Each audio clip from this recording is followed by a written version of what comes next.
Satu rumah warga di Fak-Fak terbakar. Saat rumah terbakar, pemilik rumah sedang istirahat.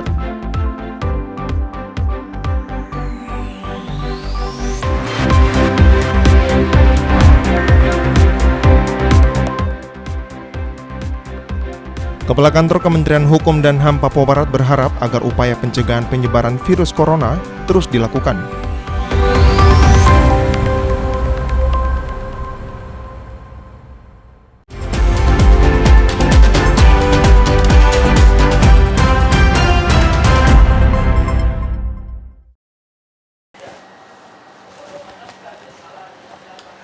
Salam jumpa pemirsa, senang sekali saya Jeffrey Harrison dapat kembali menjumpai Anda dalam program Berita Papua Barat hari ini. Sejumlah informasi menarik terkait Papua Barat akan kami sajikan untuk Anda. Pemirsa, satu unit rumah warga di Jalan Yosudarso Fak-Fak terbakar. Saat rumah terbakar, pemilik rumah sedang istirahat siang.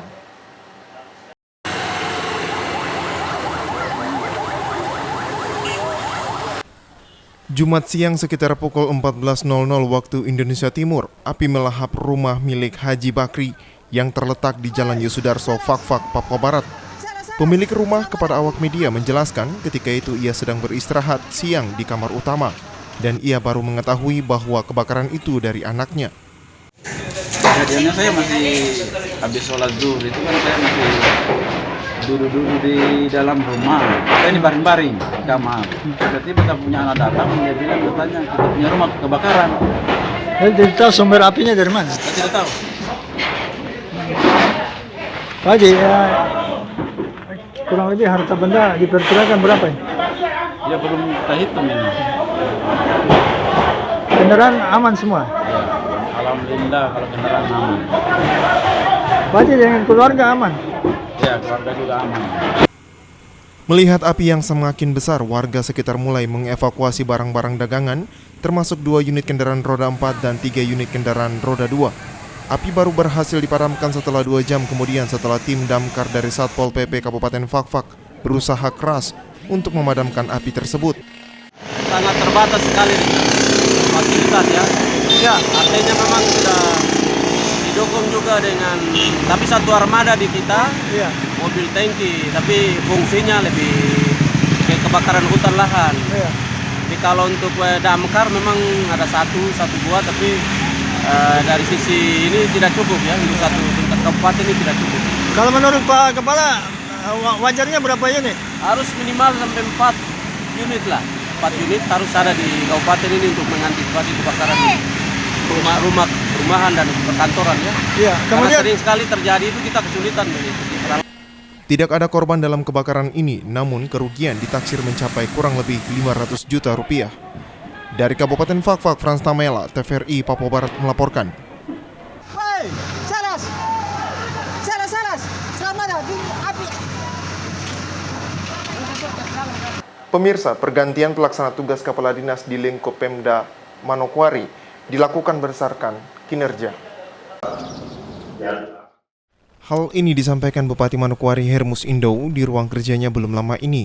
Menurut Bupati, para pelaksana tugas dan kepala dinas yang menjabat lebih dari 6 bulan hingga 2 tahun akan diganti berdasarkan kinerja selama mereka menjabat. Kinerja yang dinilai tersebut yakni meliputi laporan keuangan dan pembangunan. Juga ganti berdasarkan kinerja dari PLT yang bersangkutan selama dia menjabat ya 6 bulan, 1 tahun ataupun 2 tahun ini, apakah kinerjanya baik atau tidak.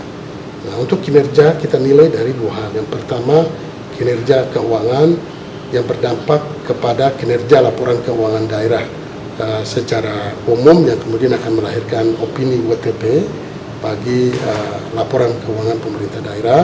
Dan yang kedua terkait dengan kinerja pembangunan.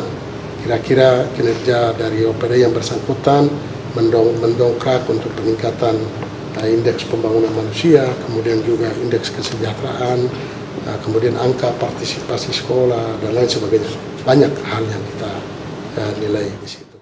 Seluruh proses pergantian jelas Bupati akan dilakukan sesuai aturan yang berlaku. Untuk itu, pergantian pun akan dilakukan secara lelang, sehingga setiap ASN yang memenuhi persyaratan dan layak akan diperbolehkan untuk menduduki jabatan kepala dinas. Dijelaskan Bupati bahwa proses pergantian kepala dinas akan dilakukan usai Idul Fitri. Arina Irianan, TVRI Papua Barat melaporkan. Pemirsa, masyarakat Flobamora di Papua Barat diajak untuk selalu bersyukur, karena hati yang bersyukur adalah hati yang memiliki pengharapan.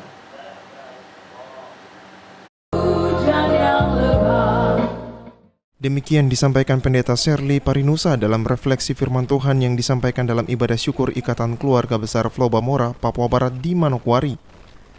Ibadah syukur dalam rangka menutup posko bencana alam NTT resmi dihadiri Ketua Ikatan Keluarga Flobamora, anggota DPRD Papua Barat Adriana Nale, dan keluarga Flobamora di Manokwari.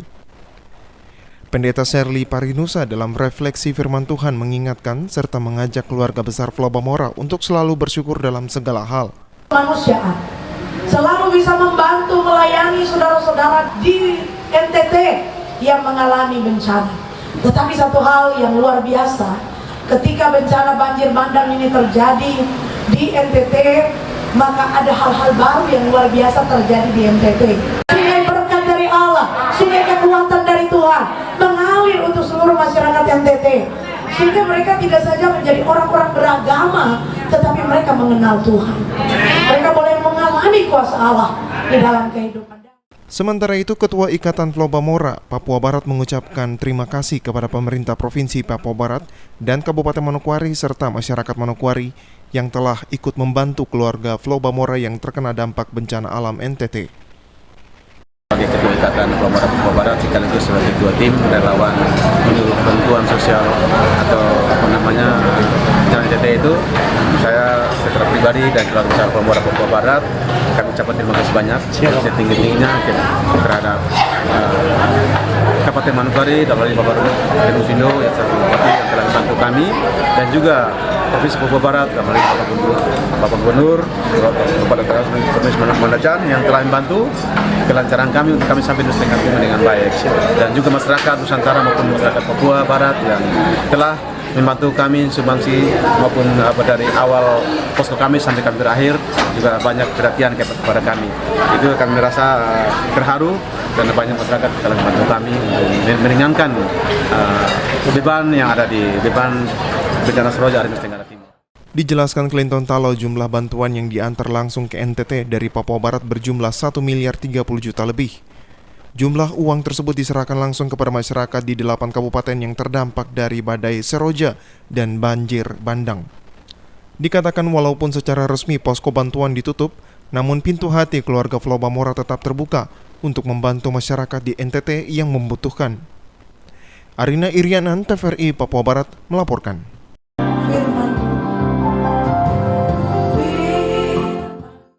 Kita ke kabar lain, pemirsa. Mencegah penyebaran virus COVID-19 di lingkungan rutan, Kepala Kantor Kementerian Hukum dan HAM Papua Barat berharap upaya pencegahan penyebaran COVID-19 terus dilakukan. Hal tersebut disampaikan Kepala Kantor Kementerian Hukum dan HAM Papua Barat saat memimpin acara remisi secara virtual bagi 267 warga binaan permasyarakatan di Papua Barat. Selain memberikan bimbingan bagi warga masyarakat, proteksi juga menjadi prioritas yang akan diberikan kepada warga binaan di masa pandemi COVID-19. Kakanwil Kementerian Hukum dan HAM Papua Barat Slamet Priyantara menyampaikan, di masa pandemi COVID-19, upaya pencegahan penyebaran COVID-19 harus terus dilaksanakan. Dengan penundaan penerimaan tahanan baru, penundaan layanan kunjungan.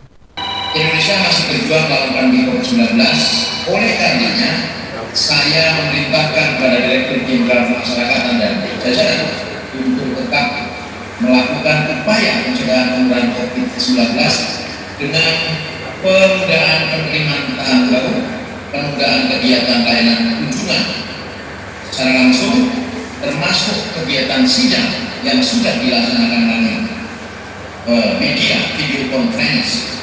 Saya juga berharap pengertian seluruh warga binaan masyarakat bahwa peniadaan kunjungan langsung merupakan salah satu upaya memutus rantai penyebaran COVID-19.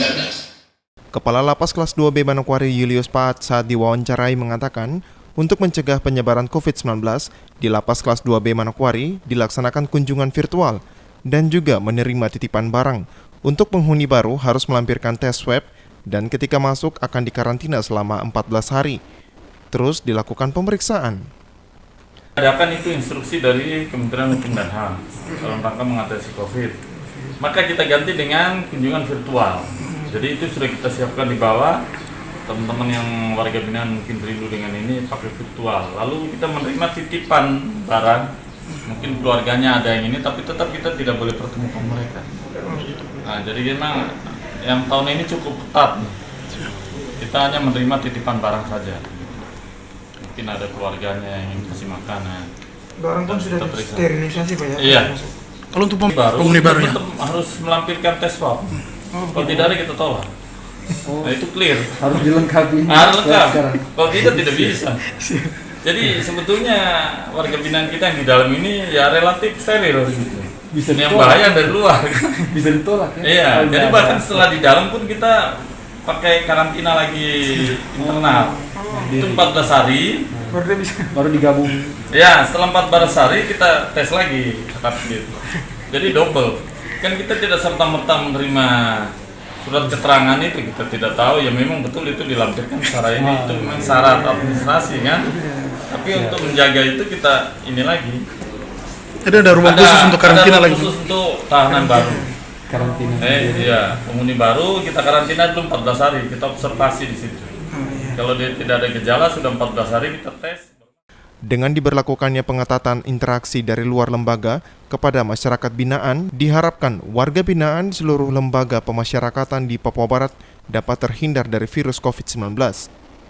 Jimmy Tabisu, TVRI Papua Barat melaporkan.